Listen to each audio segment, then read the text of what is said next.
Until I read The Lottery in high school did I learn that stoning is throwing stones at someone until they die of blunt trauma and internal bleeding. So, see, you learn something new every day.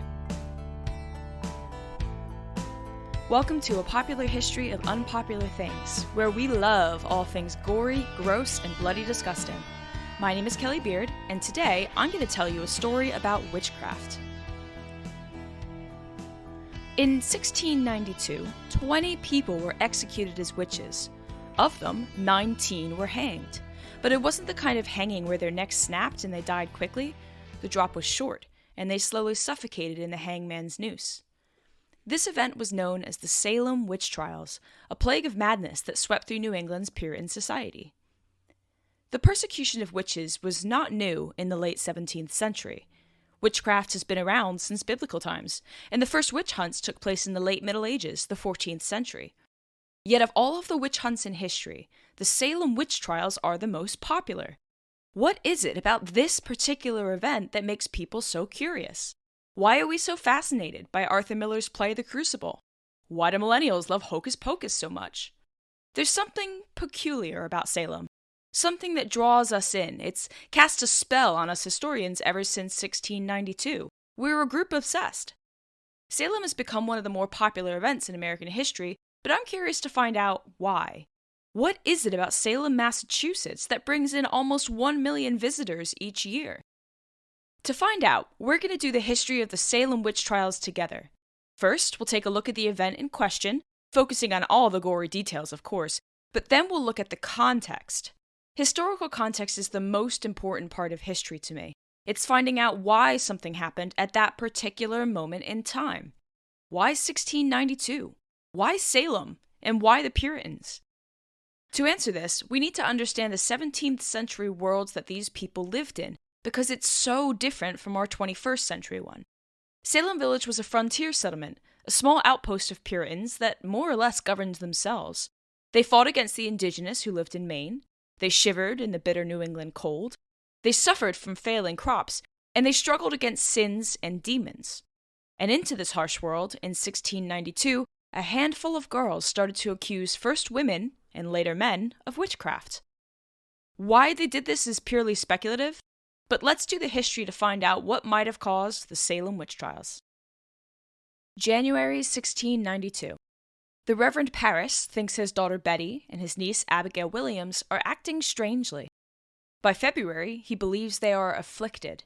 The girls writhed on the ground, screaming, crying out in pain, their bodies contorted in unnatural positions. People came to see what had become of them, and word soon spread throughout Salem and other nearby towns that something strange was happening. And soon after, other girls in Salem Village became afflicted too. One of them was Ann Putnam Jr., daughter of the prominent Joseph Putnam. The community, under Reverend Parris, clamored for answers. What was afflicting the girls? Why was their community suffering? And to many, there was only one answer: witchcraft. Before long, Reverend Parris forced the girls to point out who among them was causing these afflictions. Who was afflicting his own daughter? Betty Parris calls out her family servant, Tituba, and shortly after, Ann Putnam and the other girls call out Sarah Good and Sarah Osborne, and these three women were the first to be condemned. Now, when we look at the traditional European depiction of witches, we see similarities to Tituba, Sarah Good, and Sarah Osborne. Poor, marginalized women who existed outside the norm of society. And for Salem in 1692, that meant Puritan society. The Puritan movement grew as a subset of the Church of England in the 16th century. They felt that the Church of England was engaging in ceremonies and practices too similar to Catholicism, so they left England for the Americas so they could practice their religion without temptation or evil surrounding them. The larger context here involves the Protestant Reformation in Europe in the 16th century, where the Christian church split into Catholic and Protestant faiths. It was a tumultuous period where different ideas about the Bible and salvation emerged, and religious conflicts soon followed. Eager to escape this chaos, the Puritans left for New England. But Puritan life in New England was hard. And now, suddenly, the people of Salem felt they were being attacked by Satan himself with the emergence of witchcraft in their community. When put on trial, Sarah Good and Sarah Osborne denied being witches. Sarah Good was an impoverished widow, forced to beg the community for handouts. The others looked at her as an angry, ungrateful woman, but in reality she was just a woman living on the fringes of a strict puritanical society. Sarah Osborne was practically bedridden by this point, but had been previously scandalized when she married an indentured servant, so the two fit that classic stereotype of being on the outside, outcasts, unliked by many and misunderstood by most. Tituba, though, admitted to practicing witchcraft. She went so far as to say that Sarah Good and Sarah Osborne were tormenting her, and that the three had signed the Devil's Book with their blood in the Reverend's house as he slept. She also claimed that there were at least 9 other witches in Salem. Why she said these things, we'll never know, but Tituba gave the court what they wanted, and the witch hunt began. The afflicted girls continued to give names, like Sarah Good's 4-year-old daughter, who was accused.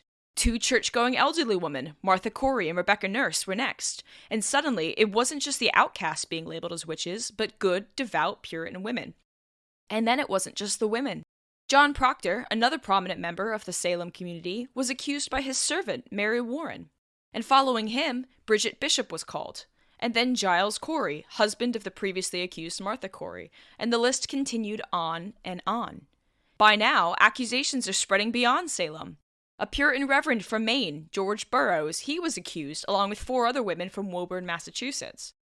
The jail cells at Salem are growing cramped and fetid, as the accused were forced to sit in their own filth until their court hearing, sometimes for months on end. The first to die was Sarah Osborne. Already in poor health from the beginning, she died in prison awaiting her trial. By May, just 4 months after the Paris' daughter first showed signs of possession, over 40 people had been accused of witchcraft, with more and more every day.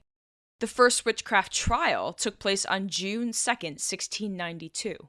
And though she wasn't the first accused, Bridget Bishop was the first to plead her case.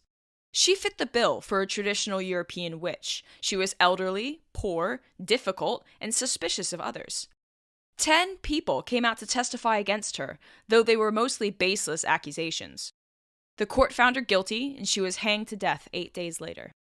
It's worth mentioning, in the quickest of tangents here, that the witches of Salem who were hanged to death did not die quickly. Traditionally, a hanging is meant to drop the condemned from a height suitable enough to snap their necks at the bottom of the drop. Death is quick. Kinda. However, in Salem, those who were hanged were not dropped from height, but left to dangle in the noose, and they slowly suffocated to death, twitching and choking. Those who witnessed these gruesome executions were unnerved by what they had seen. Bridget Bishop's death was the first of 19 hangings that took place in 1692. And shortly after Bridget's ordeal, more women were put on trial. The afflicted said that Sarah Good haunted them with her specter at night. They say she had familiars, which are supernatural entities that take the form of animals to help the witch do her bidding. More and more people are brought on trial and then hanged. But with Rebecca Nurse's execution, things were starting to change. It was a second phase in the trials, if you will. People looked down on Tituba, Sarah Good, and Sarah Osborne as different, marginalized women that could potentially be witches. They fit the description of witches that they had all heard and read about. They certainly weren't seen as devout Puritan women, free from sin. But to many in Salem, Rebecca Nurse was free from sin.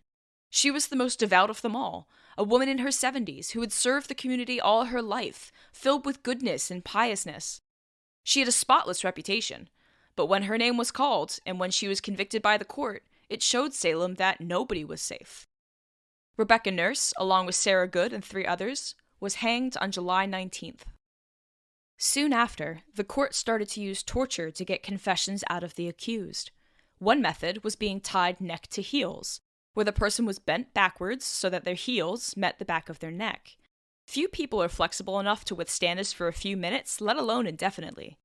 Those tortured this way were left there until they bled from their noses and mouths.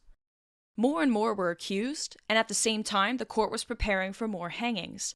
On August 19th, 5 more were hanged, but this time 4 men were among them. Now one man, Giles Corey, was arrested on suspicion of witchcraft because his wife had previously been accused. But Giles Corey refused to plead before the court, calling out the spectacle for what it was, a spectacle, nonsense. To torture him into submission, he was pressed. Now, being pressed is when the victim is placed on a wooden board, hands restrained to the sides in a T-pose. Another board is placed on top, and then heavy stones laid upon it until the person is essentially squished to death.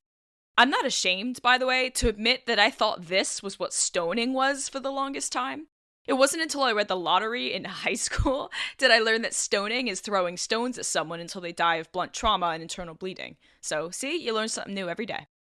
Giles Corey refused to plead guilty or innocent, despite being pressed for 3 days. The court would not abide by his stubbornness, so they added more and more stones on top of him. His last words were, "more weight," before succumbing to internal injuries.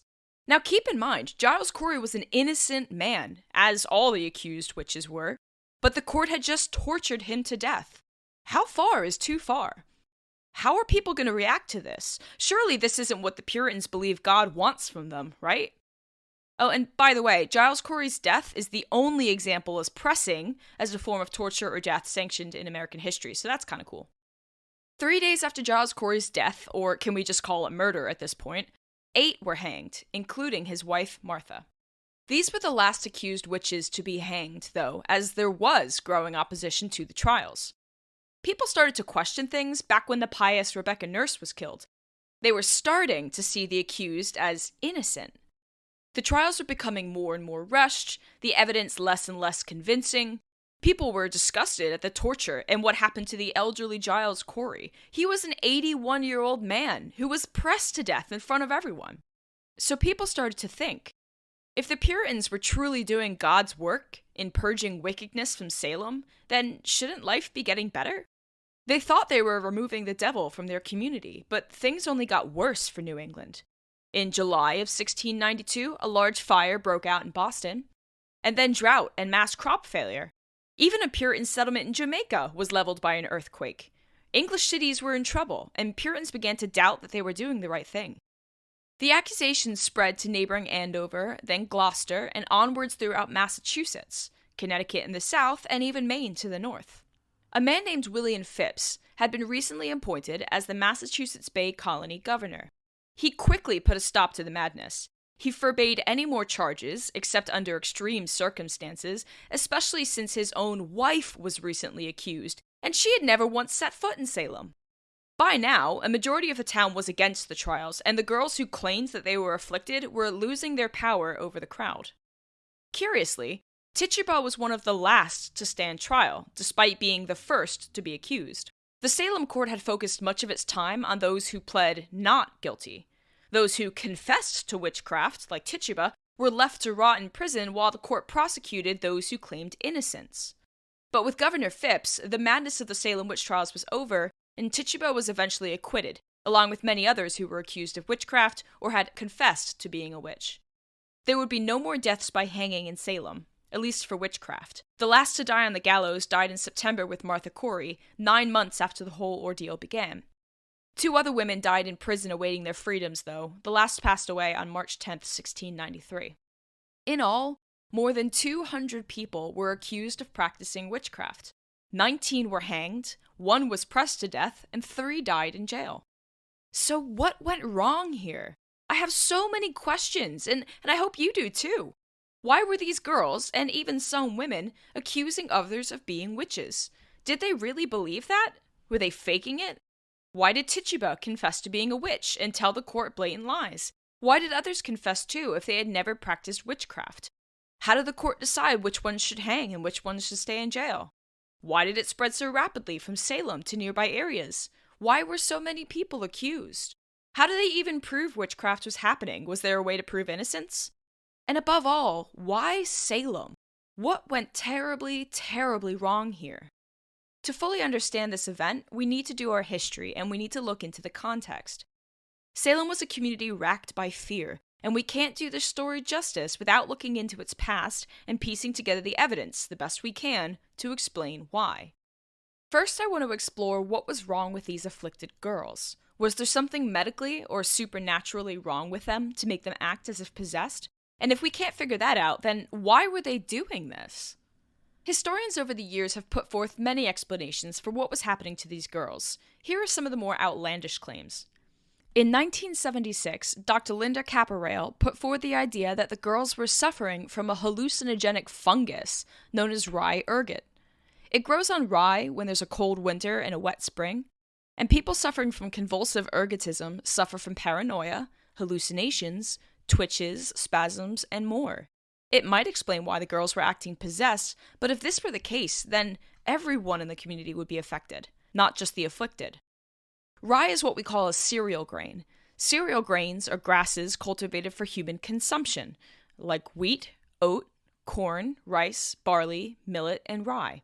The Puritans relied on growing rye to survive the harsh winters, and they would have consumed a lot of it. But if their crop was tainted by ergot spores, the whole community would have been sick, not just a handful of girls. And there are also other symptoms of ergotism that they didn't have, like vomiting, diarrhea, gangrene, and even dementia.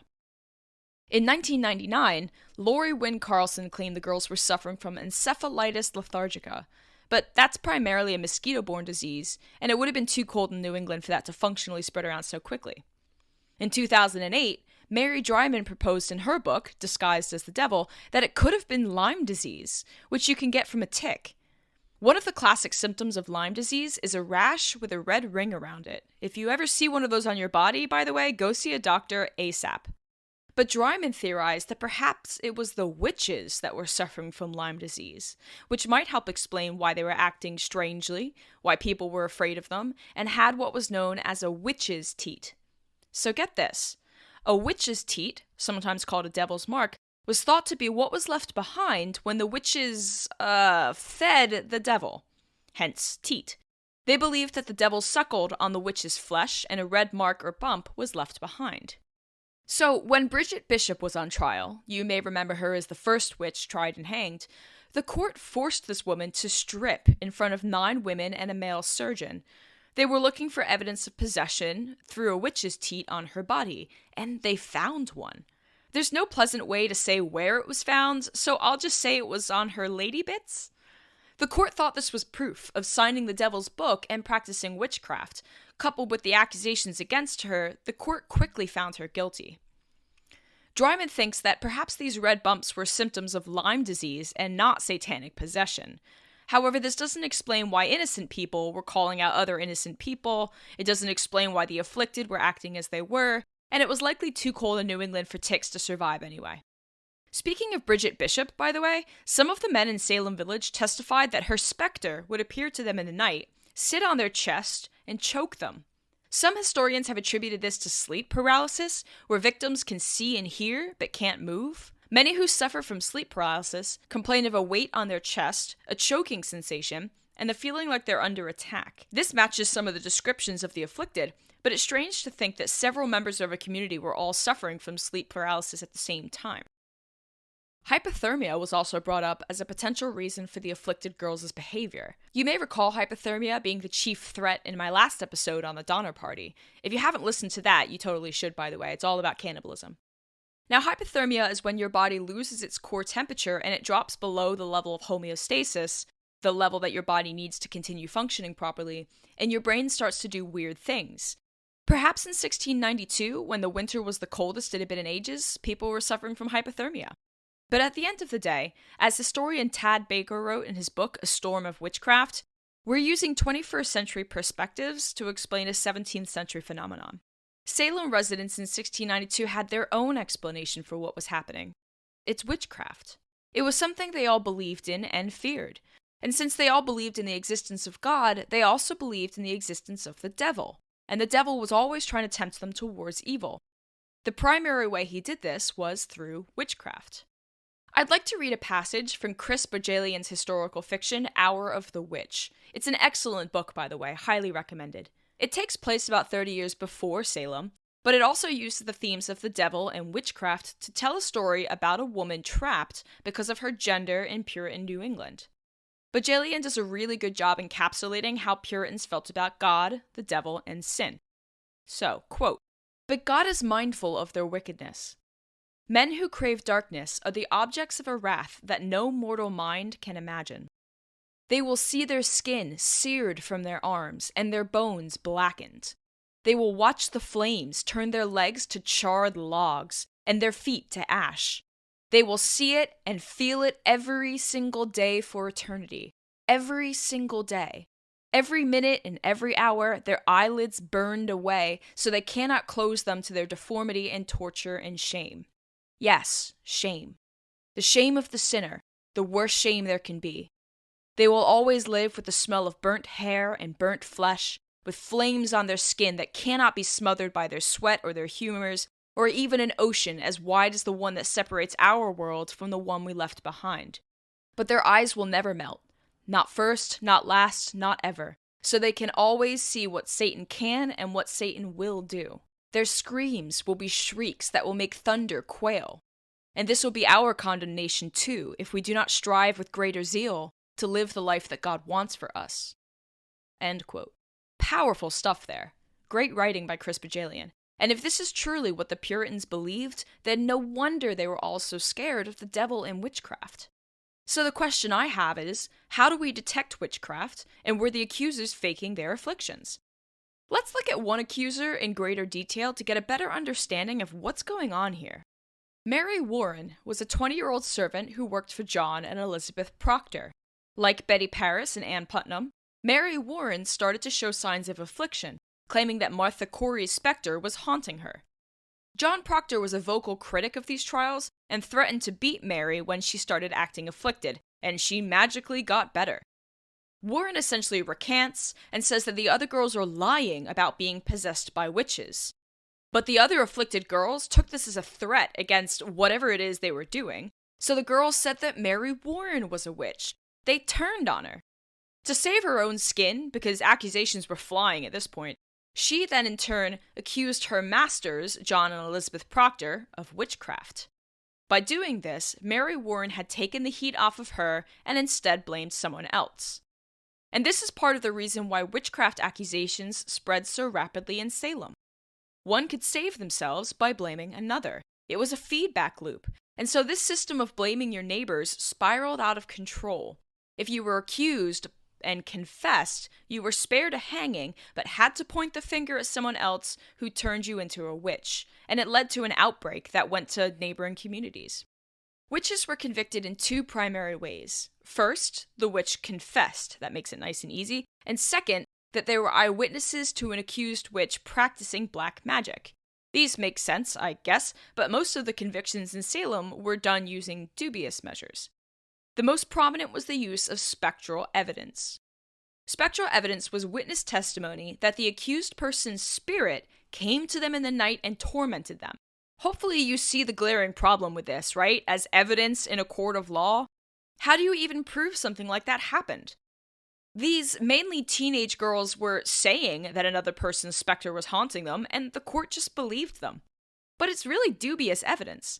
And when Governor Phipps and others heard that this was being used to convict witches, they quickly disallowed it as evidence. Another way the Salem court tried witches was through the touch test. If the afflicted girl touched the witch who was tormenting her, then the afflictions would stop. Okay, suppose that I claimed you were afflicting me. I could tell the court that I saw your spirit attack me in the night.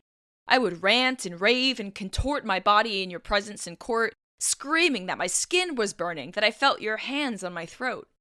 And when they made me touch you, a hand on the shoulder perhaps, my afflictions magically stopped, until we broke contact. And that is just ludicrous. It lends itself well to the prevailing and most obvious theory that this was all made up. The girls were faking it. And the evidence used to convict and hang people for this folly was completely subjective.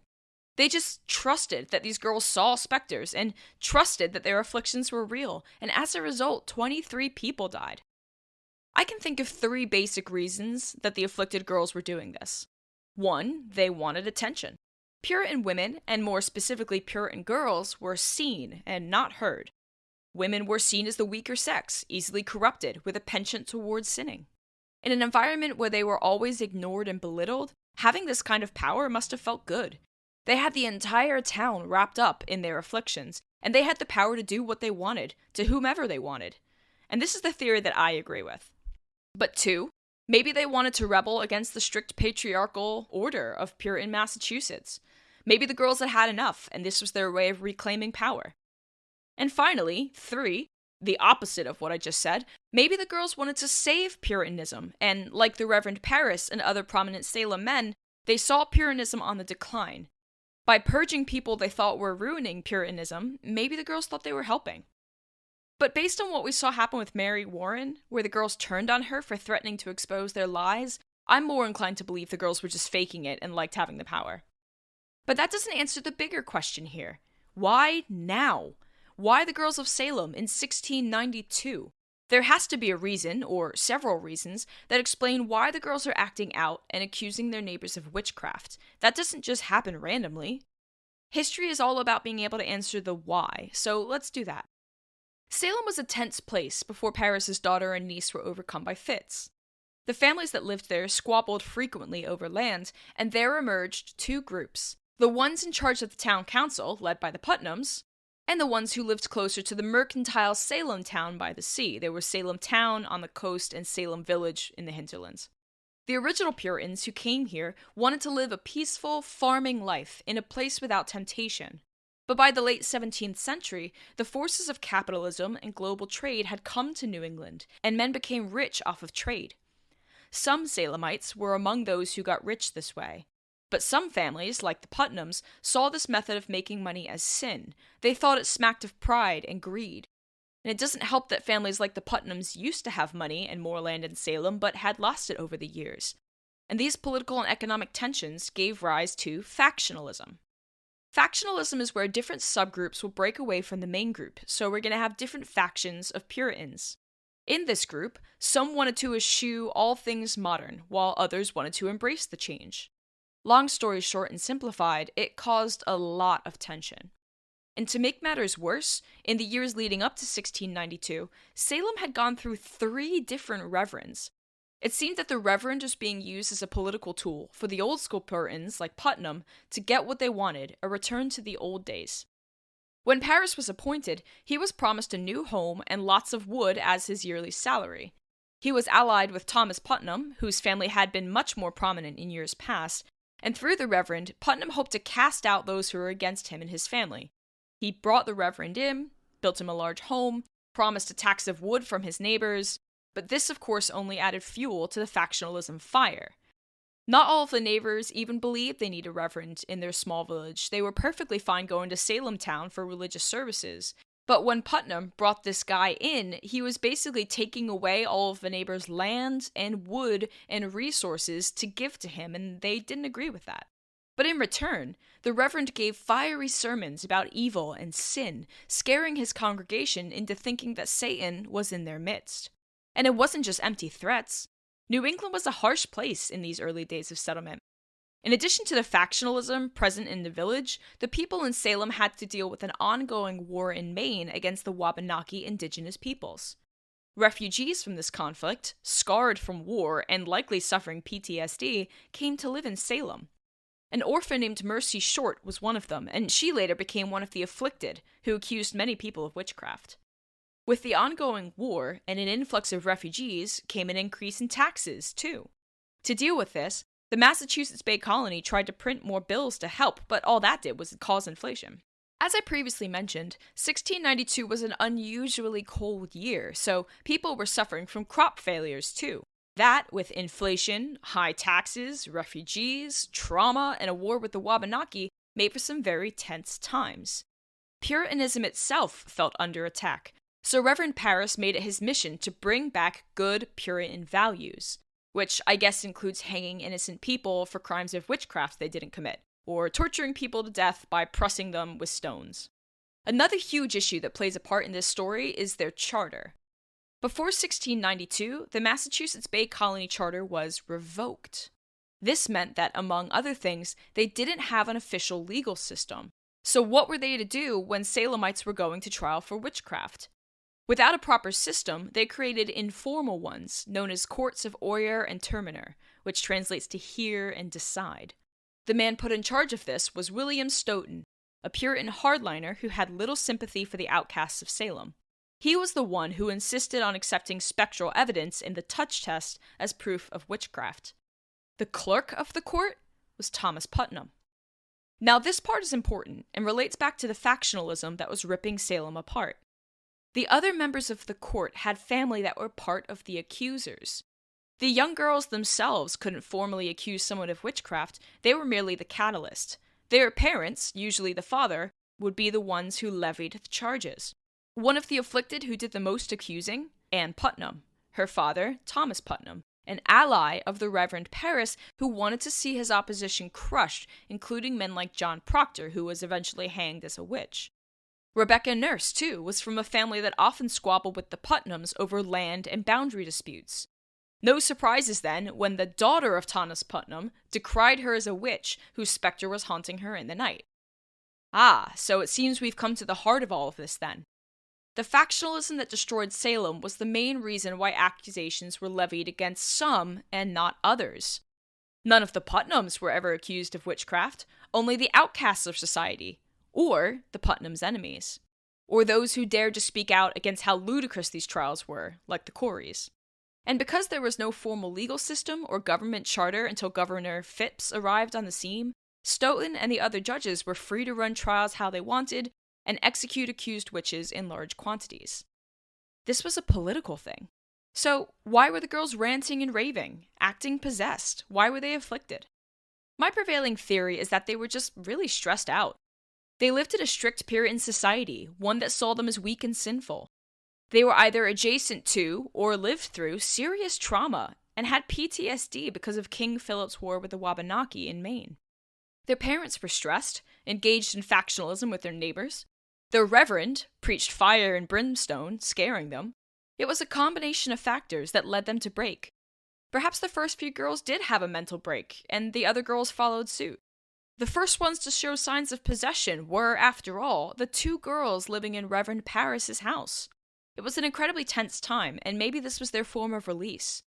But at some point, it spun out of control, and when it was over, 23 people were dead. We may never know what actually happened in Salem. We have plenty of documents, accounts, and histories, but there are still so many holes in this story. Like Tituba, who confessed to witchcraft but was never hanged. Those who were acquitted had to pay fines before they were released from prison. She wasn't able to do so, though, and another family eventually bought her to get her out of prison, and she disappeared from historical record.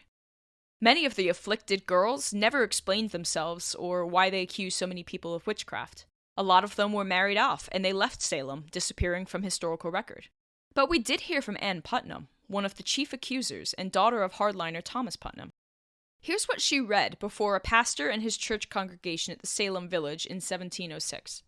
Quote, "I desire to be humbled before God for that sad and humbling providence that befell my father's family in the year about 92, that I, then being in my childhood, should, by such a providence of God, be made an instrument for the accusing of several persons of a grievous crime, whereby their lives were taken away from them, whom now I have just grounds and good reason to believe they were innocent persons, and that it was a great delusion of Satan that deceived me in that sad time, whereby I justly fear I have been instrumental, with others, though ignorantly and unwittingly, to bring myself and this land the guilt of innocent blood. Though what was said or done by me against my person, I can truly and uprightly say, before God and man, I did it not out of any anger, malice, or ill will to any person, for I had no such thing against one of them, but what I did was ignorant, being deluded by Satan. And particularly as I was the chief instrument of accusing Rebecca Nurse and her two sisters, I desire to lie in the dust, and to be humble for it, in that I was the cause, with others, of so sad a calamity to them and their families, for which cause I desire to lie in the dust, and earnestly beg forgiveness of God, and from all those unto whom I have given just cause of sorrow and offense, whose relations were taken away or accused." It's an admission of guilt, and the closest we can get to hear her say that she lied. She's the only one to have apologized for her actions. And when this happened, she was only a child. It was her father, Thomas Putnam, who was the one actually bringing forth the accusations. A handwriting analyst looked at a lot of the court documents, the depositions describing what the afflicted girls saw, and over 100 of them were written by Thomas Putnam. Over 100. How many of them were altered, tampered? How many people did he condemn to die because of land disagreement and political factionalism? When we look at this story, we can be shocked at how a bunch of preteen and teenage girls acted in court, whether it was for attention or to please their fathers, but pulling the strings behind the scenes was the Reverend Samuel Paris and men like Thomas Putnam. Thank you for joining me on this adventure. This has been an episode of A Popular History of Unpopular Things. My name is Kelli Beard, and it's been my pleasure to have you along for the ride. Stay tuned for my next episode as we dive into the past to uncover the weirdest, grossest, and most mysterious stories in history.